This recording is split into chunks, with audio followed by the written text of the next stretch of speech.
Double game week. You know what that means. Double upload week. Welcome back. We're going to do some predictions for the upcoming weekend. A couple of big games on. I think talk of the town at the minute is going to be Man United Chelsea. Do you want to cover that one first? Yeah, let's. Do you want to start since you're a Chelsea fan? Yeah, sure. I'm not even going to lie, because the schedule's been that busy recently. I completely forgot this game was going to happen. But I shouldn't feel like we're going to lose, because our record recently has been really well. We're still undefeated under Potter. He's picked up 2 draws. Obviously, one of them was midweek against Brentford away. Brentford are a formidable team at home, which I'm not really too bothered about. It was good even getting a point out of that fixture. And obviously the first one being against Salzburg a few days of him coming into the job, which I was there to watch. But I read a stat the other day. We haven't beat Man United in the league in the last 9 games, which is... It's not looking good. So I've got... That's a long time. I've got another stat for you, Max, that might encourage you a bit more, because you're unbeaten in 8 at home. Ooh, which is good. And Man United have the lowest away win rate against Chelsea. So Did they actually? I'd feel a bit more confident if I was you. Overall or in the league? In the league. So against every other team in the league currently, Man United have the lowest away win rate against Chelsea. That is... Even against like City and Liverpool, I'd expect that to be like lower than that. But yeah, right, okay, well, yeah. So with that in mind, Man United on a good streak maybe, because they've just come out of that 2-0 win against Tottenham. So I'm going to give them each the benefit of the doubt, with Chelsea, on a good run of form and Man United on a run of form, and I'm going to go for a draw, a 1-1 draw. Yeah, that's valid. I was going to say the same thing. We've got a lot of injury concerns at the minute. Kante being out for 4 months, Reece James out for 2 months. It's not looking defensively sound, but our record the last few games has been really good. Graham Potter's turned Kepa into an absolute animal. I don't know what's happened, but he looks absolutely insane in a minute. So him being between the sticks does put me in a better frame of mind. It's just a case if we can break United down, I think, really, because since Martinez and Varane's been the starting partnership, they haven't really made any defensive errors that whole lot, if any, at all. Obviously, Man City aside, but Man City are just in a different league completely. And Brandon, what are you feeling? I think I'm hoping I'm going to be wrong. I do, but I think it's going to be a boring game, and I do think it's going to be 1-1 as well. But I do see it being a boring game where it's going to be all at middle at pitch, maybe odd shot from edge at box, but I don't see a great deal happening with both of them at the moment. I think 1-1. The last few meetings between the two, I don't think there'll be another game that we predict all the same stuff for. No, that is true. I mean, the last few meetings have all been draws as well. It was 1-1 at Old Trafford last season. I think we should have won that game, but our attack was just the same old story of Tuchel coaching us right, but the attack is not putting away chances. And then at Stamford Bridge, I think it was 0-0. So I think both teams, as well in the context, they're definitely at the same point of like in almost a rebuild, but not like a complete rebuild, more of like just refreshing the squad. I think for me, Potter has to start Aubameyang and Sterling. I know they got rested again. Oh, you're just sad about the FPL thing still. No, I've taken them out. I've taken them out. But no, I do think if Potter starts Aubameyang and Sterling, I think Chelsea could win it, to be fair. But I'm still going to go for a draw. Aubameyang has to start over Kai Havertz. It's not a debate. He's turned up in all his chances. This isn't even like Kai Havertz slander / agenda anymore, because Aubameyang's turned up in all the games we need him to. He scored against Palace. He scored against Milan. And he's a proper striker who puts away chances. Kai Havertz, and this isn't even like me at this point, a lot of people in the Chelsea community are agreeing and saying the same thing, but against Brentford, the guy was playing against us. He's detrimental to the team, and I don't know what you can do to solve it, because he slows down the offense, I think. I think that's what it is, his main problem. I don't think he's adapted to the physicality since he's come in. Just I don't think he's got the same issue as Werner. It's just not the right kind of environment. He's not an out-and-out striker, is he? And that's where he's being played. No, He's not for that. That's role. the thing. He's not an out-and-out striker. But what is his best role? Where do you play him? You can laugh, but I'm being deadly serious. Like, honestly, watch him if he plays on Saturday, I beg you watch him and try to tell me what he's good at, please, because I can't figure it out.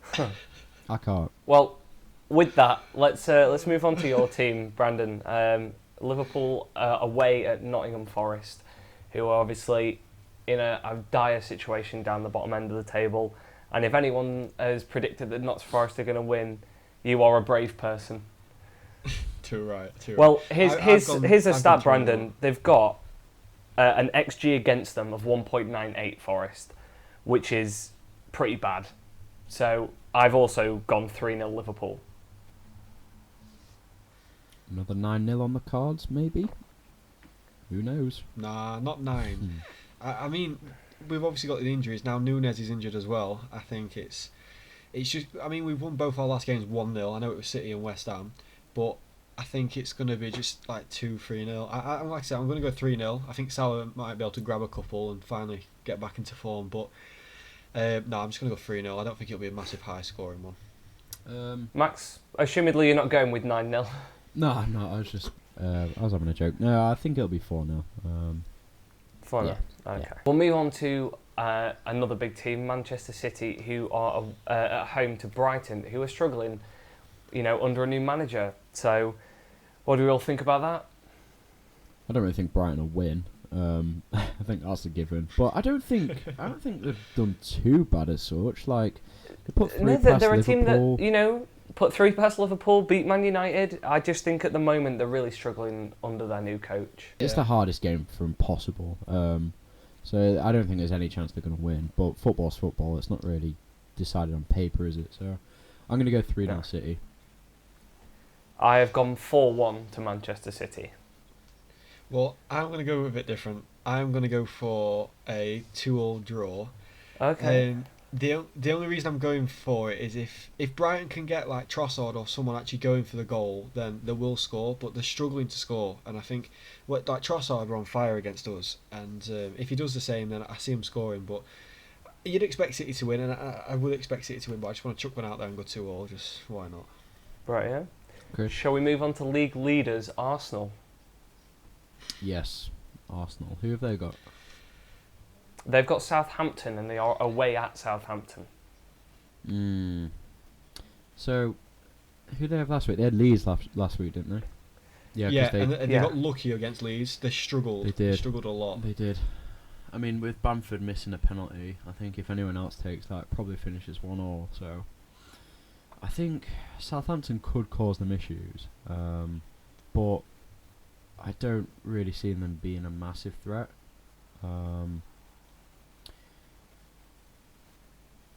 I think you'd expect Arsenal to put it to bed. Like I said, I think obviously Southampton could have chances. They could score. I would probably end up going 2-1 Arsenal, but like I said, they can cause them things. But I think it'll be a close game. But I do think 2-1 Arsenal. I'm gonna say 2-0 Arsenal. I think they'll hold it together. I'm going to go with Max, 2-0 Arsenal. Go across then to Brentford against Villa. Obviously Villa with no manager at the moment, since Gerrard's recent sacking last night as he was on his way home. But yeah, I think Villa are struggling at the moment. Defensively, they are all over the place. And Mings just looks horrendous this year, and I don't know why. He just looks all over the place, and it's strange. I think it's a team issue. I look at that squad and I think there's like this word gets thrown around a lot, but I think it's an identity crisis. There's no real way of like playing that team. Gerrard played them so narrowly. When you've got players like Leon Bailey, who's like a touchline right winger, Emi Buendia was out on the left wing at Norwich, Watkins can play on the left, but like they tried just. I feel like Gerrard tried setting up in a way that didn't play to the team's strengths. And when you've got Ivan Toney running at you, I'd be scared. Yeah, I would be scared as well. I think Brentford could go in for it, and it could end up like 3-4-0 Brentford. I've only got them winning 2-0, but I do think they are going to win. I'm going to go for same here. I'm going to go for Brentford 3-1. I think. So I'll go Tony hat-trick, 3-0. Wow. Okay. Solid. Another big game at the weekend. We've got Spurs versus Newcastle. Newcastle on quite a bit of good form recently, the last few games. I think they could. I think certainly they could cause Spurs a lot of problems. Spurs, I think. Spurs haven't looked the greatest against big teams. Obviously losing against Arsenal, lost against Man United, picked up a very, very lucky point against Chelsea. I think if Newcastle can set up the right way and they're on form, I think it could be. This isn't my prediction. I'll wait till I'm finished, but I think it could be 2-3 goals scored easily. Well, here's some stats for you about the game. So, surprisingly, Newcastle currently have the 4th highest overall XG in the league with 1.96. And they're going in with the last 5 games form being 3 wins, 2 draws, whereas Spurs' last 5 games is 3 wins, 2 losses. So they are in better form, and with that surprising XG, I have backed Newcastle. I think Newcastle are going to win 2-1. Yeah, I won't put it past them. I think Kane's always going to be a threat. Son's out of form. I know Richarlison's injured, but Kane will always be a threat in no matter what, how big the game is. But the way Newcastle have been playing, just as a whole entire unit, I think there's quite a lot of synergy, and I'm gonna go with 2-1 Newcastle. Nice. I feel like with this game, this is going to be one of them games where I don't think a lot of goals are going to be scored. Newcastle seem to be tight at the back. They seem to know what they're kind of doing. I mean, to be fair, look at Spurs. Like, they don't seem too bad. I know they obviously lost 2-0 to United, but look how many shots they conceded and how many shots on target they conceded. They conceded a lot, and they still only managed to lose 2-0. So, and obviously one of them was a nice goal from Bruno. The other one was kind of a deflection. So, I don't think it's going to be a high-scoring game personally. Originally, I would have probably gone 0-0, but I do think Newcastle could probably nick it just with 1-0. I don't see it being more than 1-0 personally. All back in Newcastle, that's interesting. Wow. Very to be fair, interesting. Though, against Man United midweek, Lloris was on fire. Like he was a man possessed. Yeah, exactly. I think he's a big reason why it wasn't 3 or 4-0. Okay, well, next up, Everton are at home against Crystal Palace. That is going to be a tough game for Palace. Palace, I think on paper would probably win that game, but when you go to Goodison Park, you can never expect an easy game. Well, it's a very interesting matchup for a specific reason. Palace have the 2nd highest XG against away from home with 2.3, but Everton have the 2nd highest expected goals against at home with 1.98. And with Everton being at home and Palace being away, I think that proves this could be a very low scoring game. But yeah, it's an interesting stat going in. I've backed Palace to win 1-0. I'm going to go with a 0-0 draw. I think because Palace are that good at attacking, but defensively, I think defensively they're sound, but they're still liable to errors. Everton, on the other hand, have got such a tremendous defensive record, but going forward, they're not the greatest. It's just going to be one of those games where they're so equally matched. I don't really see much coming out of it, so I think it'll be a stalemate. I fancy a Zaha 80th minute goal. I don't know. I mean, I'm going to go... Oh, do I do it? I don't know. I want to say 2-0 Everton, but I might drop it down to 1. Nah, screw it. We'll go 2-0 Everton. I'm going to go 2-0. I do think Everton will get a job done just because they're at home. Okay. I just think they'll put pressure off from go, and I think the fans will get behind them. Leeds are at home against Fulham. Fulham obviously winning 3-0 against Villa, and Leeds being unable to produce a result against Leicester. So 2 different forms going into this game, but I've got them evenly matched. I think it's going to be 1-1. I'm going to disagree. I'm going to go 2-0 Fulham. I think against Leicester, Leeds looked not great. Like, Leicester are not a great defensive team this year.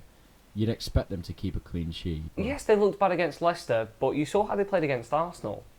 And I know they lost, but they put some real pressure on, and I have a feeling that they're going to bounce back from how they played against Leicester and really take the game to Fulham.